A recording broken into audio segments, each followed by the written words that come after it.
नमस्कार दोस्तों, आप देख रहे हैं डेली अपडेट यूपी। आज की इस वीडियो में हम बात करेंगे उत्तर प्रदेश की 20 सबसे बड़ी और ताजा खबरों के बारे में।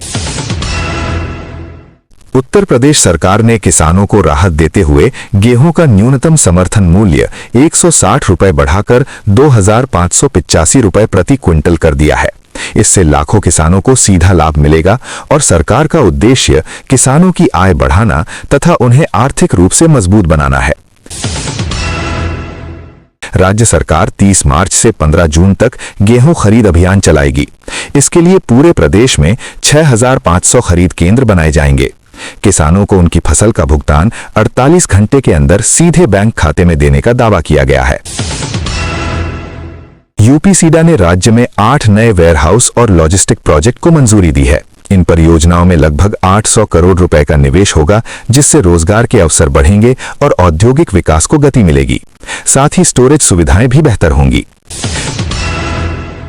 यूपी सरकार ने कोडीन सिरप और अन्य नशीले पदार्थों की बिक्री और सप्लाई पर सख्त निगरानी के निर्देश दिए हैं। अधिकारियों को आदेश दिया गया है कि अवैध कारोबार पर तुरंत कार्रवाई करें ताकि युवाओं को नशे की लत से बचाया जा सके।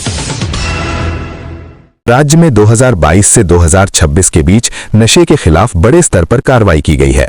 इस दौरान 925 करोड़ रुपए से ज्यादा के नशीले पदार्थ जब्त किए गए और हजारों आरोपियों को गिरफ्तार किया गया, जिससे कानून व्यवस्था को मजबूत करने में मदद मिली। उत्तर प्रदेश में आर्टिफिशियल इंटेलिजेंस सेक्टर को बढ़ावा देने के लिए 25,000 करोड़ रुपए का बड़ा समझौता किया गया है। इसके तहत एआई पार्क, डेटा सेंटर और एक विशेष यूनिवर्सिटी बनाई जाएगी, जिससे युवाओं को नई तकनीक और रोजगार के अवसर मिलेंगे। एआई प्रोजेक्ट से जुड़े विवाद पर कंपनी पुच एआई के सह संस्थापक ने स्पष्ट किया कि इस परियोजना में सरकार का पैसा सीधे निवेश नहीं किया जाएगा। ये पूरी तरह निजी निवेश आधारित योजना है, जिसका उद्देश्य राज्य में तकनीकी विकास को बढ़ावा देना है।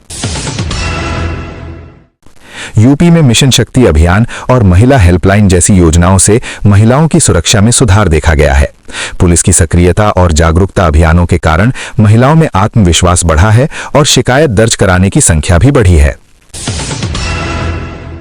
आज उत्तर प्रदेश के कई जिलों जैसे लखनऊ, आगरा और गाजियाबाद में मौसम साफ रहने की संभावना है।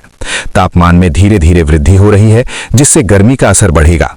मौसम विभाग ने लोगों को दोपहर में सावधानी बरतने की सलाह दी है। राज्य में खाद्य पदार्थों की जांच के दौरान लगभग 50% सैंपल खराब या मानकों के अनुरूप नहीं पाए गए। ये स्थिति स्वास्थ्य के लिए चिंता का विषय है। प्रशासन ने संबंधित दुकानदारों और कंपनियों के खिलाफ सख्त कार्रवाई करने के निर्देश दिए हैं। उत्तर प्रदेश में गंगा एक्सप्रेसवे और बुंदेलखंड एक्सप्रेसवे जैसे बड़े प्रोजेक्ट तेजी से पूरे किए जा रहे हैं। सरकार का दावा है कि इससे कनेक्टिविटी सुधरेगी, निवेश बढ़ेगा और दूर दराज के इलाकों में आर्थिक गतिविधियां तेज होंगी, जिससे स्थानीय लोगों को रोजगार मिलेगा। राज्य सरकार ने गर्मी को देखते हुए शहरों और गांवों में बिजली आपूर्ति बढ़ाने के निर्देश दिए हैं। अधिकारियों को कहा गया है कि कटौती कम की जाए और ट्रांसफार्मर खराब होने पर तुरंत मरम्मत की जाए, ताकि लोगों को परेशानी न हो। यूपी के सरकारी स्कूलों में स्मार्ट क्लास और डिजिटल बोर्ड लगाए जा रहे हैं। इस पहल का उद्देश्य बच्चों को आधुनिक शिक्षा देना और पढ़ाई को आसान बनाना है, जिससे ग्रामीण क्षेत्रों के छात्र भी तकनीकी रूप से आगे बढ़ सकें। राज्य में पुलिस भर्ती प्रक्रिया को तेज किया गया है। हजारों पदों पर भर्ती के लिए परीक्षा और शारीरिक परीक्षण आयोजित किए जा रहे हैं। इससे युवाओं को रोजगार के अवसर मिलेंगे और पुलिस बल को भी मजबूत किया जाएगा। सरकार ने जिला अस्पतालों और प्राथमिक स्वास्थ्य केंद्रों में सुविधाएं बढ़ाने का फैसला किया है।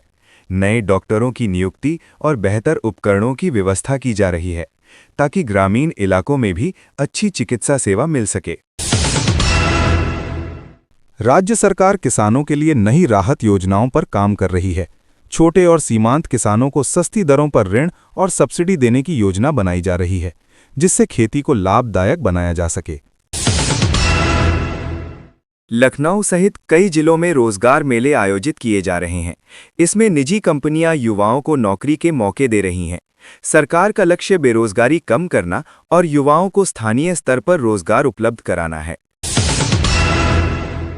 नगर निगमों द्वारा बड़े स्तर पर सफाई अभियान चलाया जा रहा है। सड़कों, नालों और सार्वजनिक स्थानों की सफाई पर विशेष ध्यान दिया जा रहा है, ताकि शहर स्वच्छ और स्वस्थ बने रहें। वाराणसी और आगरा जैसे पर्यटन स्थलों को और विकसित किया जा रहा है। नई सुविधाएं और बेहतर व्यवस्थाएं शुरू की जा रही हैं, ताकि देश विदेश से आने वाले पर्यटकों की संख्या बढ़ सके। बड़े शहरों में ट्रैफिक नियमों को लेकर सख्ती बढ़ाई गई है। बिना हेलमेट और नियम तोड़ने वालों पर भारी जुर्माना लगाया जा रहा है। इससे सड़क दुर्घटनाओं को कम करने और लोगों में जागरूकता बढ़ाने का प्रयास किया जा रहा है।